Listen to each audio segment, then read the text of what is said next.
when a drone is spotted overhead. When we want him to do a return flight, we choose to drive away mode.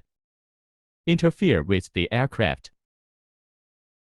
At this time, the drone has shown as not connected.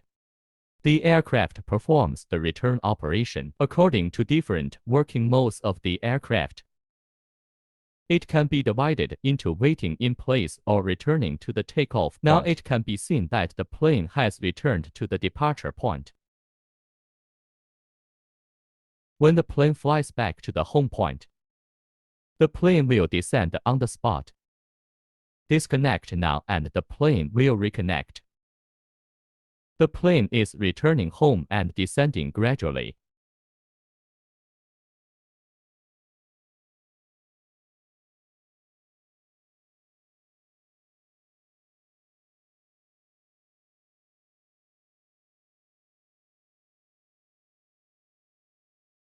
Now let's do the forced landing demonstration of the plane. When we find that the drone is relatively close to us, and when the landing conditions are relatively good, we can use drone jamming guns to force land planes. How to use it? It is to select the two keys of expulsion and GPS at the same time. The screen shows forced landing mode. Then aim at the drone to launch. The yellow light of the drone is on. Indicates that the drone has lost contact. The drone waits for the signal to reconnect, and it will gradually decline after a period of time.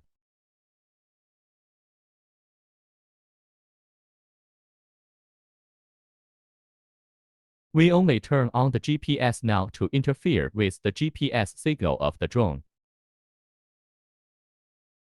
We can see that the GPS star number of the current drone is 2 stars. Now we turn on the GPS mode of the drone jammer. Now the satellite index has become 0 stars. The status of the aircraft has changed to visual positioning and GPS positioning is not available. Now we let go. After the GPS interference is released, the satellite index gradually recovers. Then the mode of the aircraft has changed to GPS mode.